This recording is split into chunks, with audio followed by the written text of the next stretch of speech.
हरे कृष्ण। तो प्रिय रस साधकों और मेरे दर्शकों, मैं आपको कुछ पारद के संबंध में और भी जानकारी देने जा रहा हूं, जिसको कि आप श्रवण करें और अपने जीवन में पारद के द्वारा जीवन को सुखी बनाने हेतु उद्यत हों। जन्म रोग जरा मृत्युर्दारिद्र्याम्भो निधे परम पारं ददाति तेनैव पारदः परिकीर्तितः। रसोपरसलोहादि कर्तव्याच ऋषेन्द्रकः मम प्रत्यङ्गसूतत्वात् सूत इत्यभिधीयते। सूते यस्मात् सर्वसिद्धि तस्मात् सूत इति स्मृतः। मम देहे रसो यस्मात् रसस्तस्मात् प्रकीर्तितः। जरामरण दारिद्र्ये रोगनाशाय शस्यते तस्माद्रसिति प्रोक्तो वस्तुत्वाच्च वरानने। सुरधानूर सर्वधातून् रसत्येषः तस्माच्च रसैरितः। तो जो पारद का भाग, ये 5 प्रकार के पारद मैंने बताए थे, उसमें एक पारद है, एक रसेंद्र है, एक सूत है, एक रस है, एक मिश्रक है। तो जो पारद है जन्म रोग और जरा माने बुढ़ापा और मृत्यु और दरिद्रता रूपी समुद्र से पार कराने वाला है, इसलिए इसका नाम पारद कहा गया है। पारद का मतलब जो पार करा दे, ठीक है ना।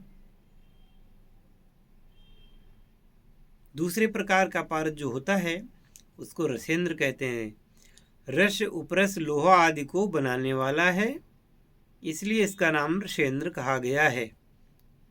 अच्छा, सूत क्या है? ये भगवान शिव कहते हैं कि ये मेरे अंग प्रत्यंग से उत्पन्न हुआ है, इसलिए इसका नाम सूत है।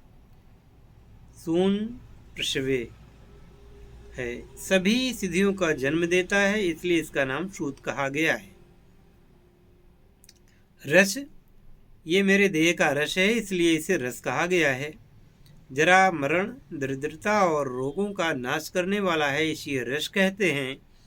हे वरानने, यह पारद सभी धातुओं को भी द्रवित यानी रसमय कर देता है, इसलिए इसे रस कहा जाता है। यह धातुओं को द्रवित कर उन्हें तत्सादृश्य वर्ण करके सभी प्रकार की सिद्धियों को देने वाला है, अतः इसे रस कहा गया है। मिश्र का सभी कर्मों के लिए हितकारक है। हे प्रिय, उपरयुक्त चारों पारदों के स्वरूप इसमें मिश्र रूप में मिलते हैं, इसलिए इसका नाम मिश्रक है। पारदो व्याधि संहर्ता रसेंद्रो रस कर्मणि, यानी कि पारद सारे व्याधियों को हरने वाला है और रस कर्म में रसेंद्र है। तो इसमें मैंने बताया था कि देवताओं ने 2 प्रकार के जो पारद थे उनको तो गुप्त कर दिया, अब 3 प्रकार के मिलते हैं। तो पारद जो होता है, ये पारद नाम का जो पारद है ये व्याधियों को यानी कि रोगों को नाश करता है। रसेंद्र नाम का पारद रसकर्म में उपयोगी है। सूत नाम का पारद धातुवाद में उपयोगी है। रस नाम का ये शुद्ध होने से मोक्ष सिद्धि देने वाला है और सभी प्रकार की सफलता प्रदान करने वाला है। मिश्रक, तो भगवान शिव कहते हैं कि हे प्रिय, शुद्ध होने पर यह सभी कर्मों के लिए हितकारी है तथा सभी वर्णों से युक्त है, सभी प्रकार की सिद्धियों को देने वाला है। हे देवी, इसलिए इसको मिश्रक कहते हैं। अब इसमें दोष भी होते हैं, अलग अलग मैंने बताए थे पहले आपको, ये दोष किस टाइप के होते हैं।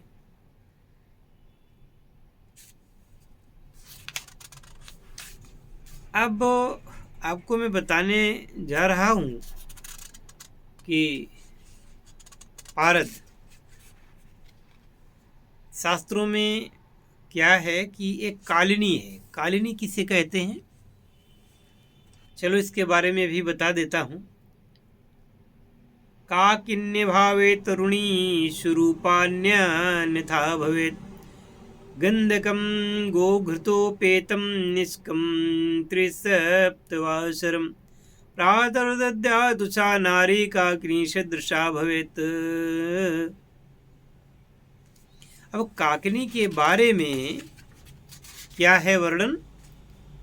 काकिनी या कालिनी कहते हैं, आकुंचित स्निग्ध केशा पद्मपत्रायते क्षणा, दीर्घोत्तुंग घ्राण केशा विठ्ठमाधर शोभिता।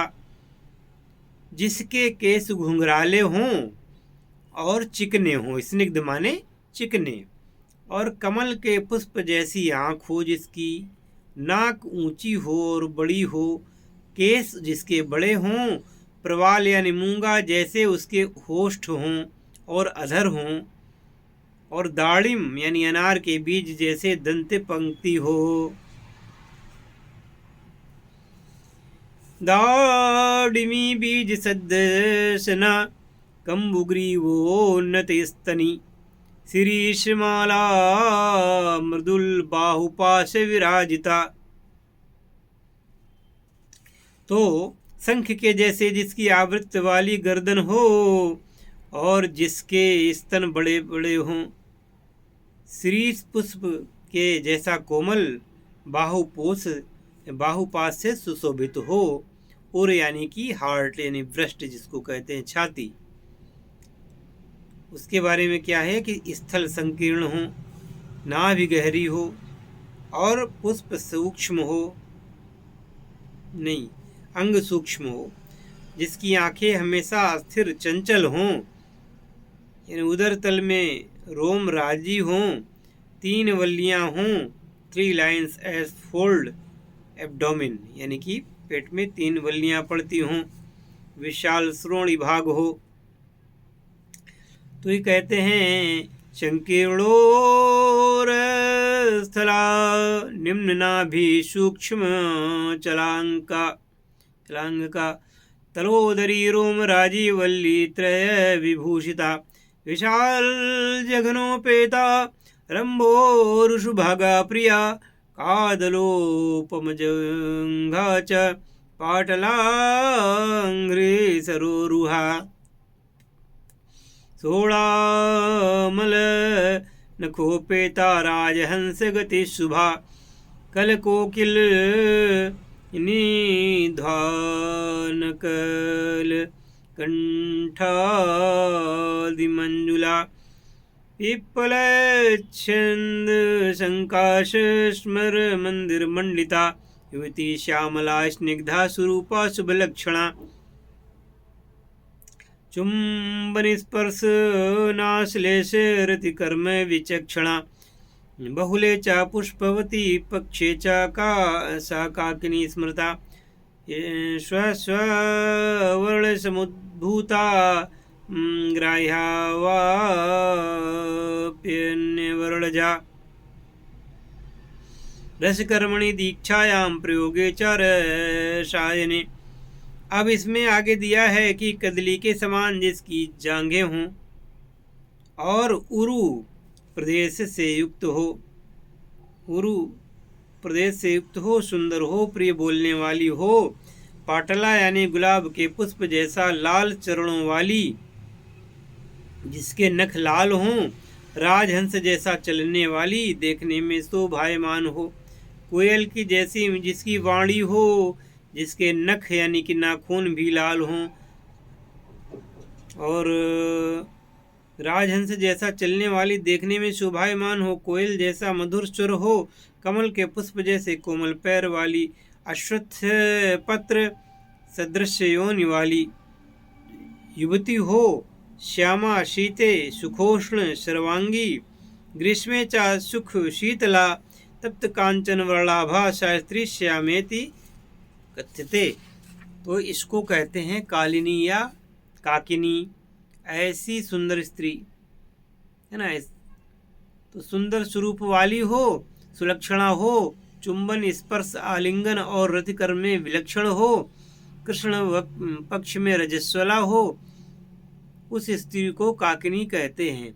अपने अपने वर्ण में उत्पन्न या अन्य वर्ण की हो, रसकर्म और रसायन कर्म में दीक्षित हो, उस स्त्री को कालिनी स्वरूप ग्रहण करना चाहिए।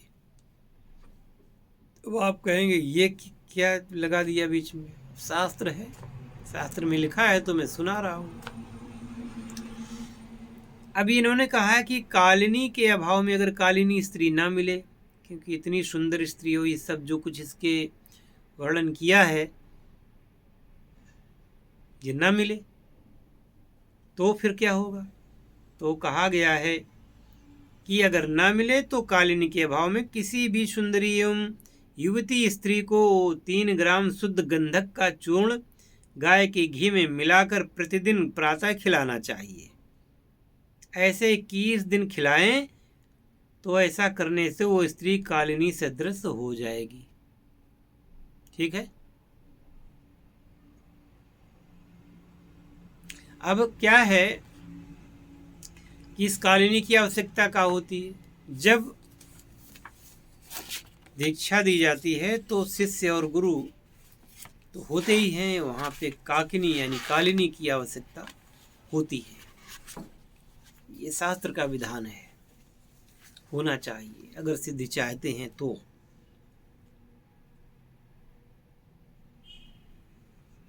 इसमें एक भी शब्द मैं अपनी ओर से नहीं कह रहा हूँ, जो कुछ भी है इसमें है।